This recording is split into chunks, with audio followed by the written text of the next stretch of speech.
Hello बच्चों, let's read the question. Question says whether credit is useful और not depend on. Credit जो है हमारे पास यूजफुल होता है या नहीं होता है, किस चीज़ के ऊपर डिपेंड करता है. Option A says on the risk in the situation, की सिचुएशन जो है जिसमें रिस्क लिया जा रहा है, क्रेडिट लिया जा रहा है, तो उसमें क्या रिस्क है. B says on the availability of support in the case of loss, अगर आपके पास लॉस हो जाता है तो उस टाइम पे आपका सपोर्ट सिस्टम है या नहीं है. C says on the economic condition of the farmer, farmer की इकोनॉमिक कंडीशन के ऊपर डिपेंड करता है. D says both A and B, तो ए एंड बी जो है दोनों आंसर है. Let's read about the answer. सबसे पहले तो हमारे पास क्रेडिट क्या होता है. Credit refers to an agreement in which the lender supplies the borrower with the money. देखिए क्रेडिट में क्या होता है, अगर आप कोई जो है क्रेडिट दे रहा है, जो लैंडर है वो क्या करेगा, बोरोअर को जिसने क्रेडिट लेना है उसको या तो मनी सप्लाई करेगा या गुड सप्लाई करेगा या सर्विसेज जो वो चाहता है in return for the promise of future payment. ठीक है, अब जब क्रेडिट दिया जाता है, कोई लैंडर क्रेडिट दे रहा है किसी बोरोअर को, तो उस टाइम के ऊपर ये श्योरिटी होती है कि वो रीपेमेंट जो है फ्यूचर रीपेमेंट ज़रूर होनी चाहिए, उसे क्रेडिट कहा जाता है. अब क्रेडिट इज़ यूजफुल और not depends on the risk of the situation.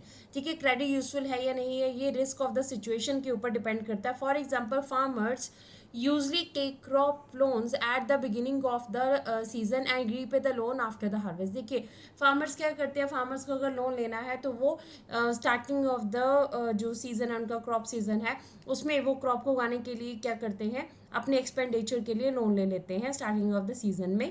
अब उसका रीपे कब करते हैं, जब वो फसल हमारे पास पक जाती है उसके बाद. अब repayment of the loan depends on the income from farming. ठीक है, अब रीपेमेंट कहाँ पे डिपेंड करेगी लोन की, उन्होंने जो अर्निंग की है फार्मिंग से, ठीक है, जो हार्वेस्टिंग हुई है उससे. अगर failure of crop can lead to the loan repayment impossible. अब देखिए आपने फसल जो है उसको हार्वेस्ट होने के बाद फार्मिंग जो आपके पास आई है, तो उस टाइम पे क्या हुआ, आपका जो है क्रॉप फेलियर हो गया, मान लो आपकी फसल अच्छी नहीं हुई, तो आप रीपेमेंट नहीं कर पाओगे, आपने जो लोन लिया वो देना इम्पॉसिबल हो जाएगा. So such credit can push the borrower into a situation where recovery is painful. अब ऐसे क्रेडिट क्या करते हैं, बोरोअर को ऐसी सिचुएशन में डाल देते हैं कि लोग जो है वो जिसमें से निकलना काफ़ी मुश्किल हो जाता है, लोग कर्जे में डूब जाते हैं.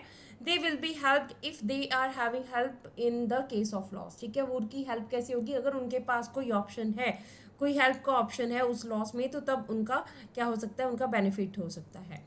अब हमारे पास क्वेश्चन पूछा गया था क्रेडिट यूजफुल है या नहीं है, तो किस चीज़ के ऊपर डिपेंड करता है, तो डिपेंड करता है on the risk in the situation. ये बिल्कुल सही है कि आपका उस सिचुएशन में रिस्क कितना है, तो क्रेडिट आपका अगर रिस्क कम है तो क्रेडिट यूजफुल होएगा, रिस्क ज़्यादा है तो क्रेडिट जो है आपके लिए नुकसानदायी हो सकता है. On the availability of support in the case of loss, ये भी बिल्कुल सही है कि अगर आपका लॉस होता भी है तो अगर आपके पास सपोर्ट सिस्टम है तो आप उससे उभर सकते हो. तो ये दोनों चीज़ें इंपॉर्टेंट है हमारे पास. On the economic condition of the farmer, तो ये हमारे पास करेक्ट नहीं है. क्यों, क्योंकि क्रेडिट ज़रूरी नहीं कि फार्मर ही लेंगे, हमारे पास क्रेडिट कोई और भी बिजनेस पर्सन है वो और भी ले सकता है. तो ज़रूरी नहीं है कि हमारे पास क्रेडिट फार्मर ही लेंगे, पर्सनल लोन भी हो सकते हैं. So this is C is not the right answer. A and B जो है दोनों हमें अप्रोप्रिएट आंसर लग रहे हैं, तो ऑप्शन डी जो है is the right answer of this question. Hope so you understood the question as well as the answer. Thank